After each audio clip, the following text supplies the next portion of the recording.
Hey, so if you're just joining us, I am Denise Jelinek, and I am leading a group of women through Lent to renew the way that they eat and think so that they can be closer to Christ.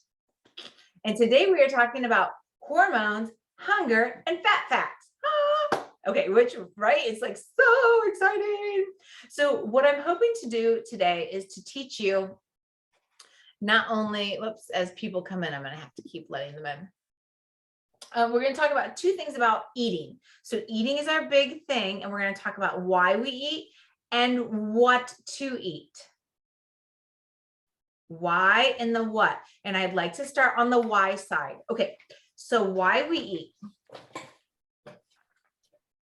Why we eat. There's three reasons. Oh my gosh, I just went over my foot. There's three reasons that we eat. We eat for physical hunger. And this is in your packet. So everybody that's in the Renew program and the Lent program has the handouts for this. We eat because of our hormones, and I'll talk to you a little bit about those. And then finally, we eat because, oh wait, that's not right. I'm sorry. Physical hunger. Okay. Then we eat because of our cravings. You're like, wait a second. Everybody's like, oh yeah. Hormones, totally. Yeah. We will get to the hormones in just a second. And then we also eat to escape. This piece here, let me just go over that because we're going to dive deep into that on Monday. But the eating to escape is like, ooh, I feel uncomfortable. Ooh, there's a feeling. Oh, I don't want to do that. We eat to escape life. So if this is the eating that an alcoholic will be like, oh yeah, slugging one back. This is the eating that is the person's like, I just need to go have a cigarette. Oh my gosh, I just need to go have a cigarette. So when we're eating to escape, which is what we're going to talk about on Monday, know that it's that whole like, I got to get out of here now. I hate this. I don't want to feel this way. Okay. Today we're going to focus on the physical hunger and the cravings. So this is the why we eat. Let's first talk about physical hunger. I'm just going to put PH. Okay. Our physical hunger is pretty much, not pretty much, is regulated by two hormones. We have ghrelin, and I really want to make sure I spell this correctly. You guys will know, if you don't know by now, that I am a B+ at best speller. Okay. Ghrelin and leptin. And ghrelin tells us when we're hungry, and you can always remember that because it has an H in it. And that is from our stomach. It's a hormone, and we get the signal from our stomach. Our stomach is empty. And then you have leptin. And leptin tells us when we're, oh wait, I'm going to put on here hungry. This tells us when we're hungry. This tells us when we're full. And leptin is released from the fat cells. All good in the hood, right? Our stomach is empty and we're hungry. Oh, that's wonderful. So we eat. And when we have had enough calories, then our fat cells send in the leptin and we stop eating, right? Right? Well, this is how it's supposed to work. However, what happens is that when we become, there's several things that are going to interrupt this. Number one, obesity. I hope you guys can see this. Oh, you can, great. Okay, so let me talk about obesity. Now, number one is obesity, or too many fat cells. And so when we have that, our body is no longer sensitive to leptin. Okay, so our fat cells are releasing leptin, but at the same sense, our brain isn't really able to detect that we're getting the full sensation. As crazy as that is, so that's why we can be eating, feel full, and 15 minutes later be like, I'm so hungry. It's because we become leptin resistant. Now, I'm not saying it's because, oh my gosh, you're an obese person. And I want to tell you guys, obesity, I'll just say too fat. I'm trying to like not offend somebody, but here's the truth is that what we consider a chubby person, like we'd see somebody and be like, oh, they're kind of chubby. Or we think, oh, I'm kind of chubby. It's typically like somebody who is over 30% body fat. And we know that 30% body fat is obese. That is the technical term. So when we see somebody that's really overweight, they're like,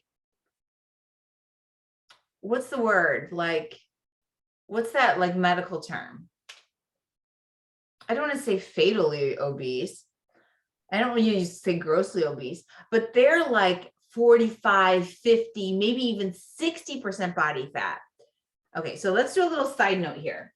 If I were technical term, Denise, is morbidly obese. Thank you. Morbidly. You're welcome. I don't know so if we were going to dissect your body and put all of your bone, blood, muscles, tissue, everything that's not fat in one pile, and then everything that's fat in another pile, for the majority of the women on this call, you would want your body fat to be 22 to, okay, oh my gosh, I'm like having a really hard time telling some people that they may not be obese. Okay. Ideally, you want to be like 27 to maybe 28%. Because over 30% is considered obese. All I'm trying to say is that where that tangent was going is that you may have some leptin resistance. And leptin resistance means that for some reason you're not getting the signal. And I'm going to tell you how you can like reverse that, so don't sweat that. The other thing is that we have some foods in our food supply that are concentrated, especially flour and sugar, that jack this up. So flour and sugar are going to throw these hormones off. Okay. Now, the other thing is that we have a hunger scale, and I put a new hunger scale in your handouts. This might be one that you all want to use instead. I don't care which hunger scale you use when you're marking your food. But this might be one that's helpful to you. So 0 is I'm not hungry, I'm not satisfied, I'm just kind of where I am. And then it goes to +1, -1, -2, +2. Okay, the hunger scale, if we eat in here, we are going to have this happy, energized body. This is like, okay, I'm having the tiniest whisper of like kind of getting a little hungry. There's a little bit of a rumble, no growling. Okay, so then we eat. And then this is like, I'm just satisfied. I'm not full. When we start getting into like the 3s, now we're full. Now we have the potential to start overeating. So if we can stop in this area, fantastic. Okay. Which is why we do all the mind work that we do so that we can be able to do that. This is physical hunger. Now, you guys, if you start, I'd like for you to actually think to yourself, gosh, when I am hungry and I know I need to eat, what's cooking with me? Take a few moments to write down, how do you know when you're hungry? Like somebody would be like, hey, listen, if you eat and you're not really hungry, I'm going to cut your pinky off. Like, how do you know when you're really being honest with yourself? You can put it in the chat or you can just write it down for yourself.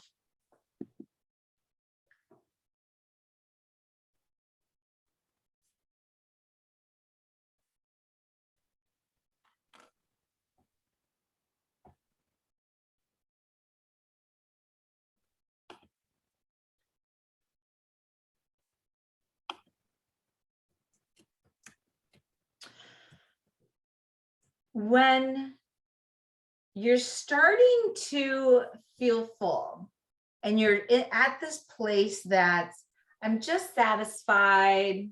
I'm not really full, but I'm just like I've had enough to eat. I've had enough. Have you ever had like a small snack of something and you're like, oh, wow, this isn't going to be enough. This isn't going to be enough. And you have it and you're like, oh, I was satisfied.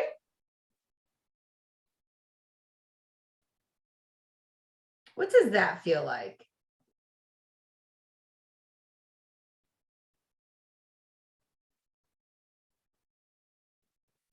How do you know when you're like, I've had enough. I better not eat anymore.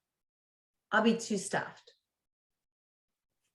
Like, how do you know, like really know, like if somebody said gave you $1 million, describe that feeling to me.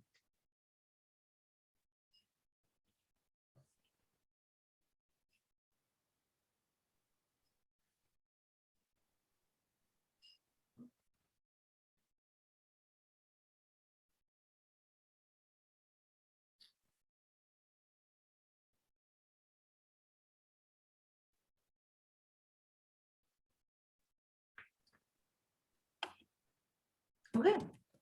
I want to be quiet so you guys can actually start.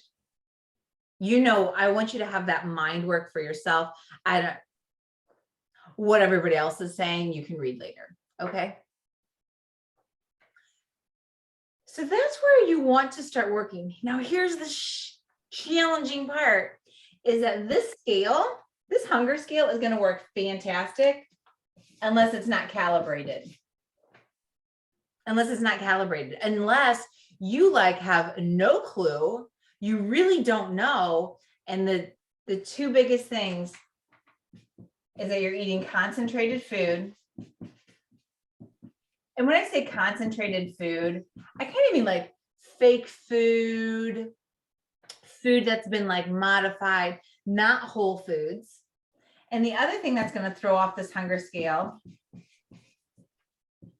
are flour and sugar. And I'm wondering, I don't know, but I am wondering if it's just flour and sugar or if it's like sugar substitutes, like sweeteners, like stevia and monk fruit. I don't know. I mean, like I use stevia and I use monk fruit, and I'm not willing to give up either one of those at this point. And I'm very clear when I'm eating and I'm not hungry. So anyway, that's just like a side note. I wonder if that like throws off the calibration. We're going to get more into this sugar and flour later. Oh, but I did want you to take a quick little peek. Oh, you probably can't even read it. One of the things that does affect your physical hunger with ghrelin and leptin is, does anybody know what health habit really affects this that has nothing to do with food? Anybody? What's something that doesn't have anything to do with food, but it's going to really mess up your feelings of being hungry and fullness and throw off that? It's sleep. It's sleep. When you aren't getting the sleep that you need, you will feel more hungry and won't be full or satisfied. Okay, so sleep is foundational for this work. Okay, so that's what I got there for physical hunger. Now let's talk about cravings. Ooh, cravings. Oh no, I might have to change my, darn it. I might be running out of paper here. Okay, cravings.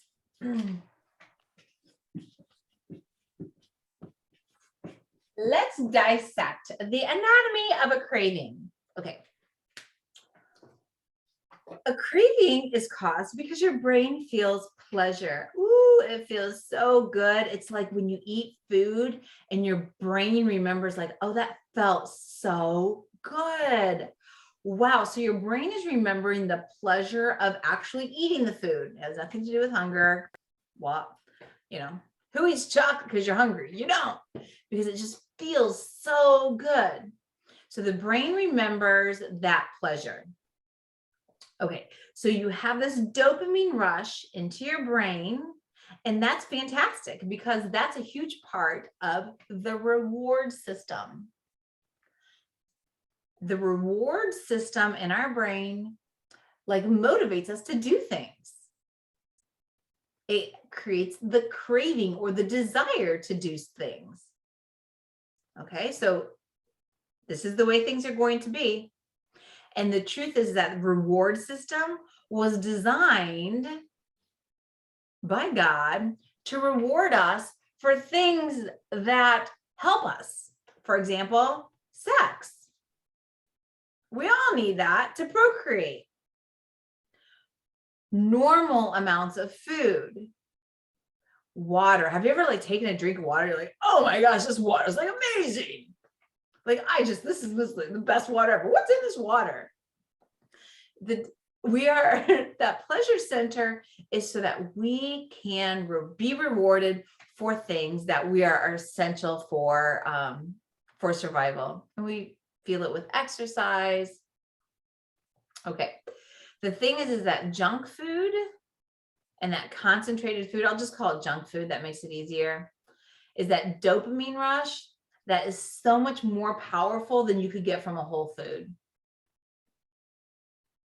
So when you eat junk food, your brain is like, this is amazing. This must be essential for life. I need this. This feels so good. There's no way I should be living without it. I totally need this. So that when you eat regular food and you get just like a moderate amount of dopamine, you're like, that's not that good.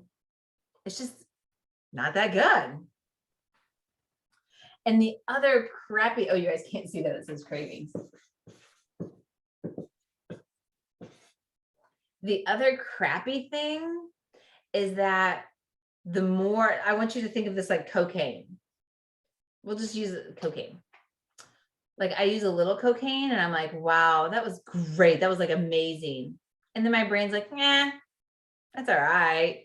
That amount of cocaine's okay. Now you need more and you need more and you need more and you need more. And you've seen that. You may have seen that with yourself with sort of anything, maybe with caffeine, where it's like, well, that was okay. Like the same amount is just not enough anymore. You might not even remember when you had like a candy bar and it was enough. Now it's like, I need 4 of the fun size candy bars because whoever called that a fun size, like, come on. Right. So we have this threshold. So that's kind of a bummer. So, so junk food gives us way more of a hit. I'll just say a higher hit of dopamine. And then not only that, but then it demands more from us. So we need more. So that's why just like that little bit isn't enough anymore, which totally stinks because now we're eating more so that we can feel just as good and we're getting fatter and fatter and fatter and fatter, but not feeling better and better and better each time we eat it. It's like this like vicious cycle. Hang on, let me make sure I'm saying everything here. Okay, so as hard as this is to say, cravings, which is up here, your brain remembering like that feels awesome. I so need that. Not down here, not in my belly, not like I'm hungry, but cravings up here is the hallmark sign of what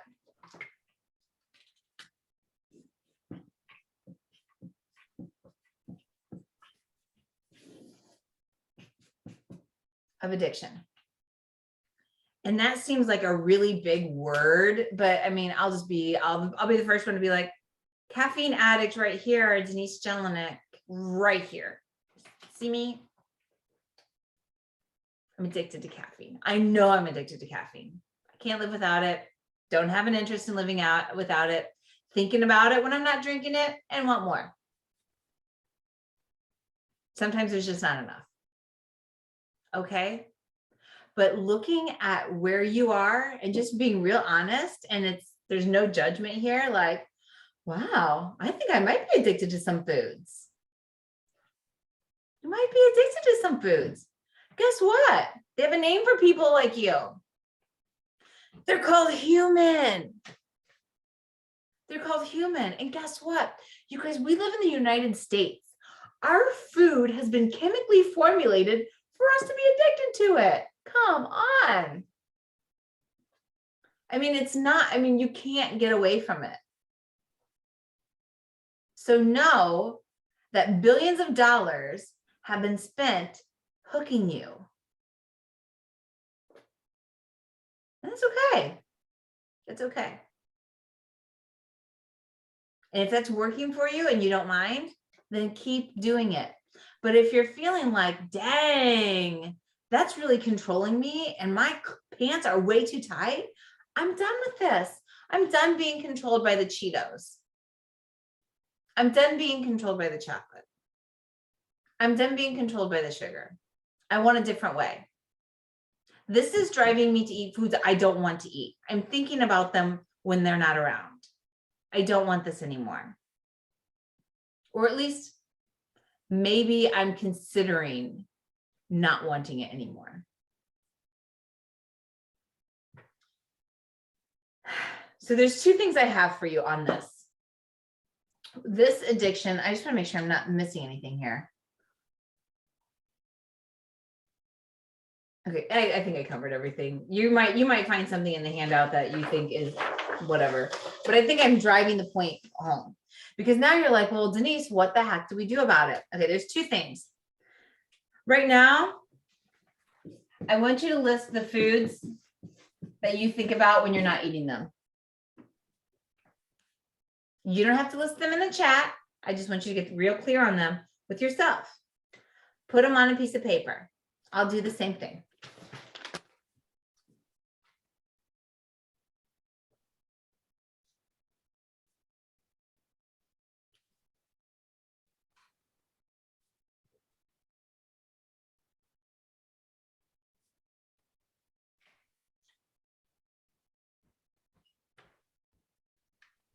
What are the foods you think of when they're not around?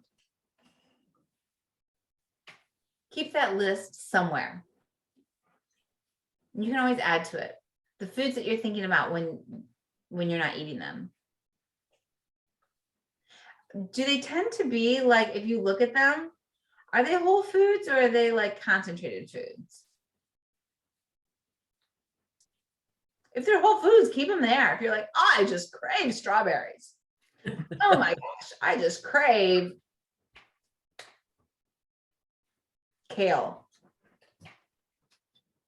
If the foods that are on there, you can keep in a fine amount, that's great. If you're not overeating them, then don't worry about it. But there might be some foods that need to be gone. There might be some foods that you need to take some action on. I will help you develop a plan. You guys can go into prayer and deal with that. You can Vox for me. We'll come up with substitutes. We'll find some substitutes. We'll get a plan for that. Okay, so that's the number one thing. There might be some foods that need to not be part of your diet. But number two, you guys, we need to create a huge pleasure diet. And this is in our handout, okay?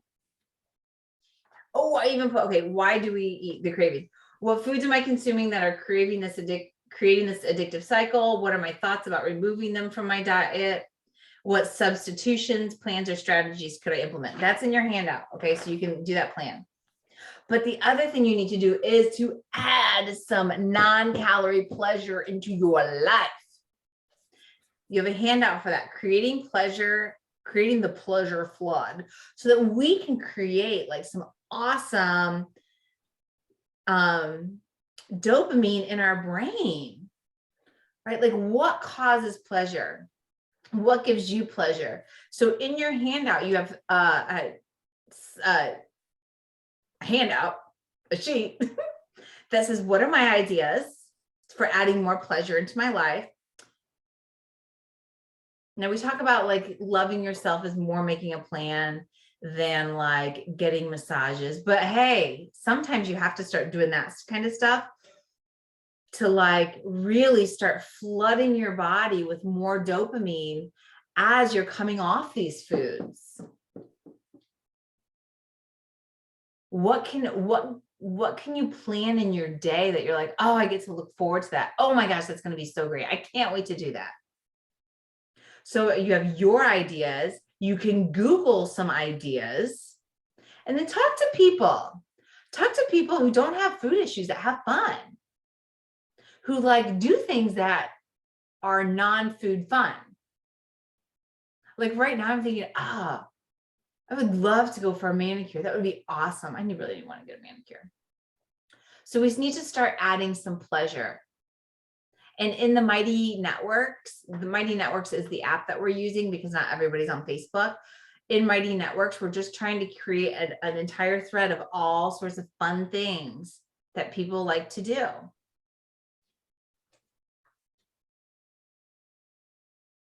What's your, somebody says all high in flour and sugar. Okay, never mind. Shop.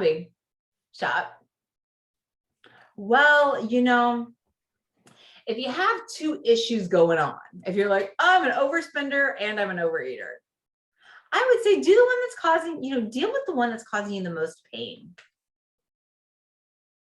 Right? Like if you really feel like, I really need to get my budget in check, then deal with that. Walking outside, biking. What other things? You guys just put them in the chat. What other things can you have a big dopamine hit for? A big dopamine hit that makes you feel better. Write them down. Even if you don't want to put them in the chat, that's fine. Sewing, yes. Crafting, helping others. Oh, that's so funny. Yes, of course. Sending a card to a friend, facials, massages. You guys, you can look this up on Google. Just Google it. If you take your hands, well, let's do it right now. Hang on. I'm going to take this off.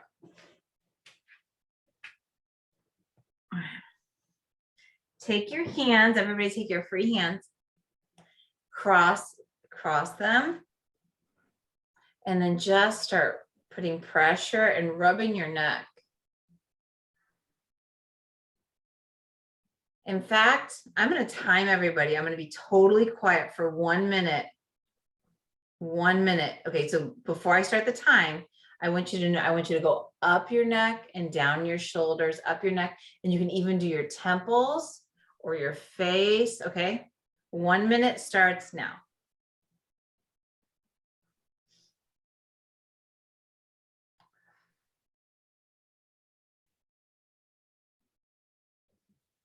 And as you do this, try to close your eyes. Bring your attention to your breath. Don't try to change it, just become aware of it.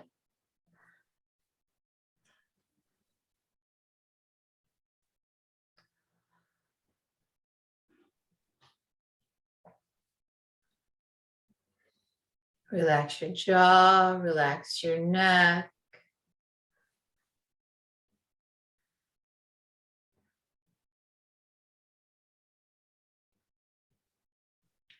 Do your temples. Now, if you're doing your temples, rest your elbows on a table.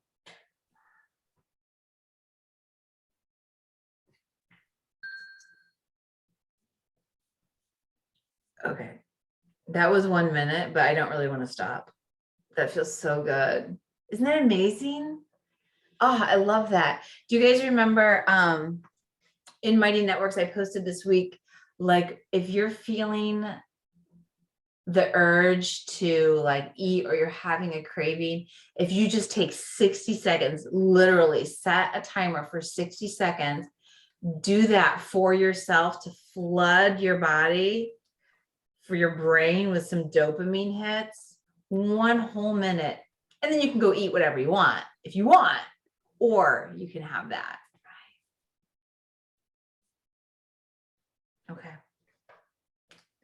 So to work on the cravings, we have to remove the foods. You don't have to do anything.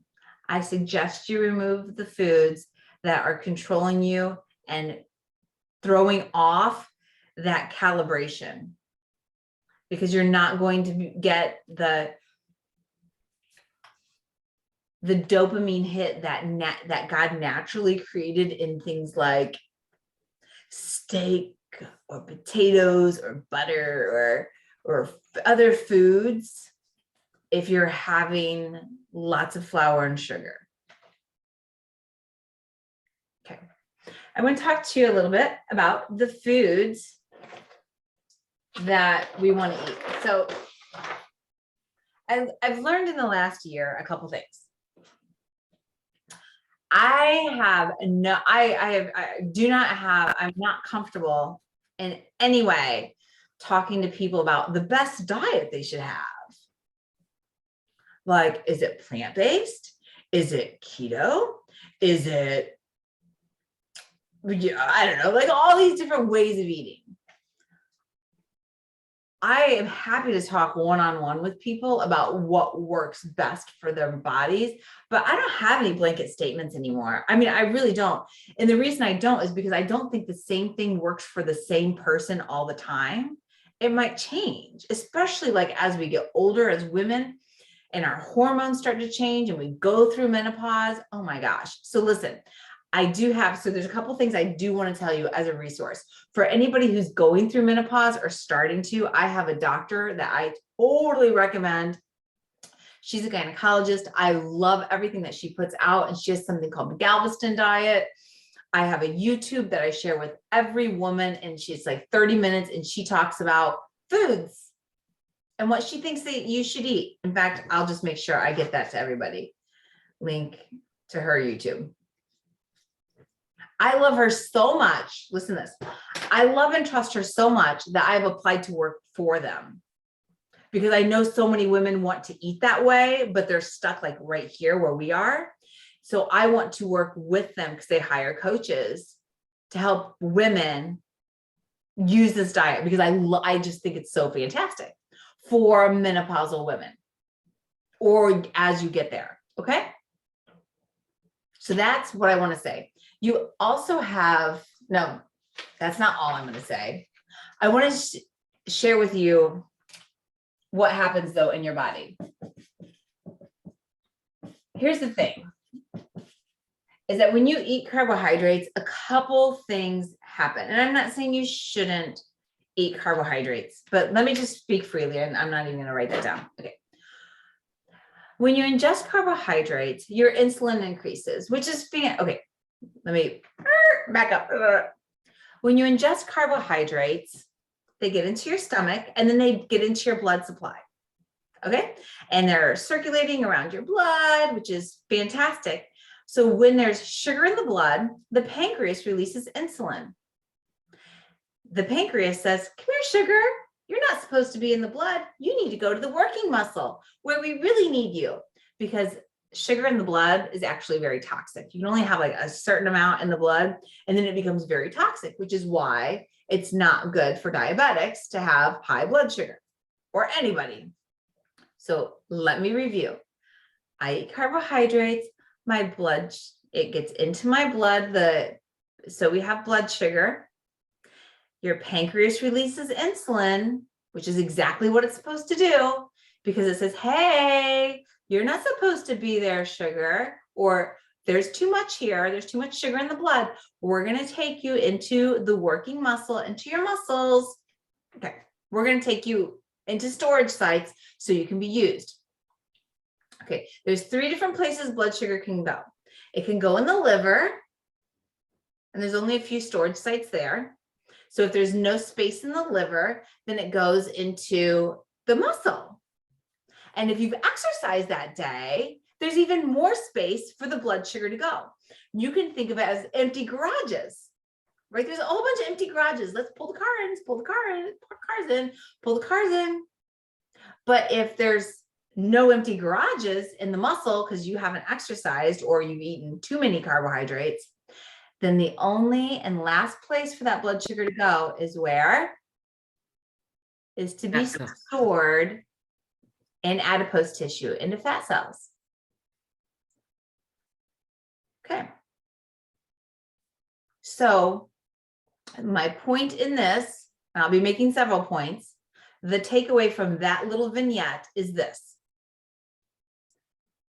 exercise. And if you eat carbohydrates more than our storage sites, you will likely store them. Just know that. Just know that. You're going to store them. A calorie is not a calorie, just FYI. The other thing, guys, is this. When I release insulin, even if it's in an appropriate amount, you are automatically going into fat storage. So now, I was talking about carbohydrates there. Talking about, that was carbohydrates about with the glucose thing. I hope that was clear. That was one thing that happens with insulin. One thing. Okay. This is when you're eating. Okay. You have two states. This is not in your handout. I'm just talking now.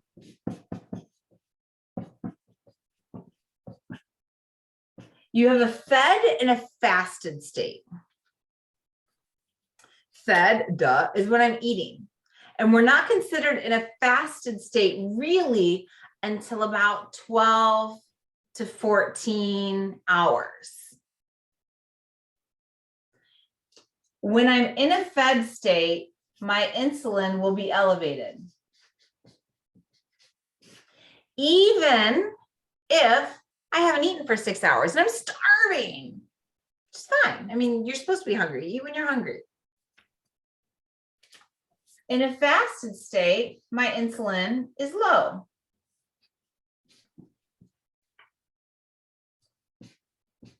I'm going to say 14 plus hours. Oh, sorry. I'm not doing the same thing here.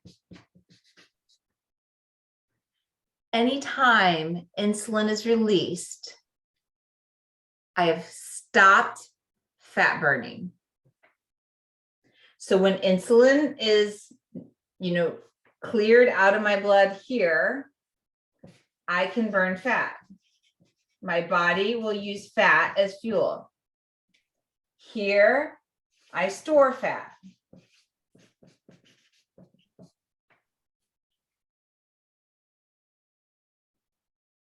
The latest craze, if you will, of intermittent fasting is not crazy. Now, it is amazing what that does for the body.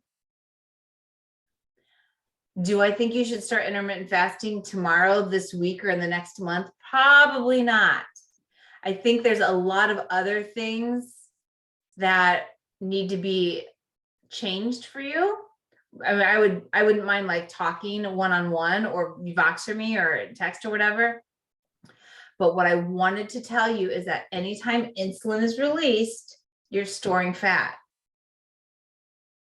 So know that that's what's happening. And if I'm continuing to put high carbohydrate foods in my body, especially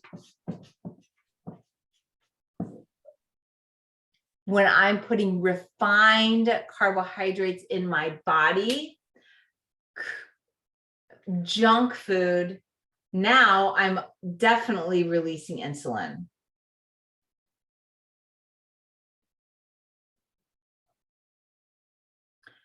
In your handout, what I recommend for food is this. Can't see. Whole food. And I gave you a couple different like graphics there. Fruits and vegetables, whole grains like whole wheat pasta, quinoa, oats, brown rice, I mean, you could argue the whole wheat thing, but I'm not arguing here. I'll talk to you about it individually. And when the recording goes off, beans and legumes, meat and dairy, whether or not you do dairy or not, you know, whatever. Eggs, fish and seafood, nuts and seeds, so whole food, unprocessed. That's supposed to say processed. I don't know if that says processed. And the other thing, gang, is what I'm seeing here. And I'll know if this isn't hard for you to understand, I'll know that you're young.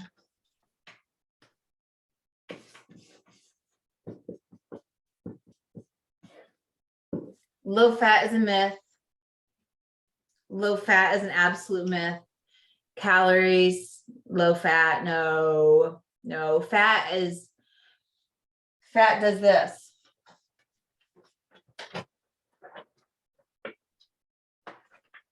Well, whatever, I'll just write. Fat regulates your blood sugar.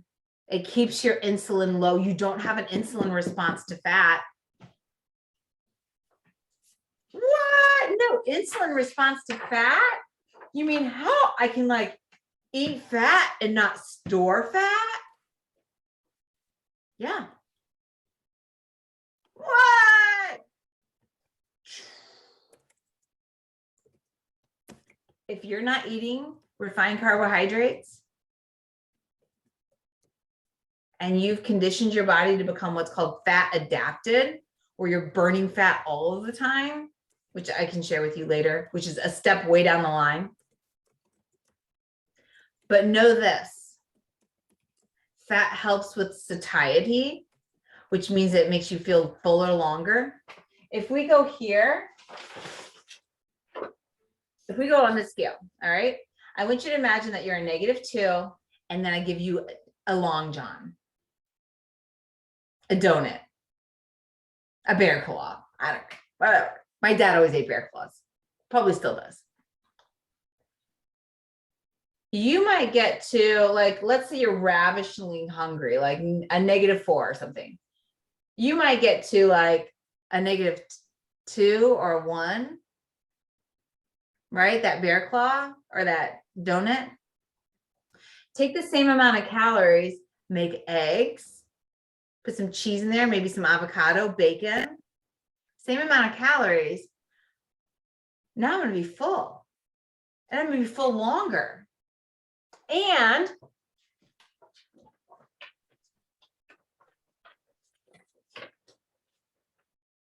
I haven't had the insulin spike. So I'll be utilizing that food and not storing it.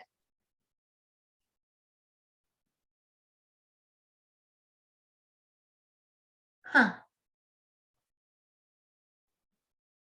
So we talked about the why we eat, we eat for physical hunger, for cravings, and for escape. And we'll get to escape on Monday. And the foods that you eat. We talked about how your insulin is affected, how your blood sugar, how carbohydrates affect your blood sugar, which affects your insulin. So exercise, so you have some storage sites. I showed you how being in a fed or fasted state, anytime your insulin is elevated, you're storing fat. I showed you that the low fat myth isn't there. So we can talk about like nuts, avocado, ghee, butter, sour cream, depending on whatever your beliefs are on dairy. I'm not going to get into that argument. What it will do is help you with feeling fuller longer, and you won't have an insulin response. So you won't be storing the fat that you're eating as much, in theory, as you get more into being what's called fat adapted. And fat adapted means you are running on your own body fat. What? Yes, you can eat in a way that you train your body to eat, to run on its own body fat. And that's what Dr. Haver, which I will send you guys the link, Dr. Mary Claire Haver of the Galveston Diet, which I love her, love her. So in your handout, you've got these things. I am going to turn the recording off now and open it up for Q&A. And if you are not part of our Lent group and you would like to get this information and be handheld with these beautiful women, oh my gosh, they are so amazing as we go through Lent and beyond, because we're actually going for an entire 12 weeks all the way till May, then just contact me, click the links. I don't know. So I'm going to turn the recording off, everybody.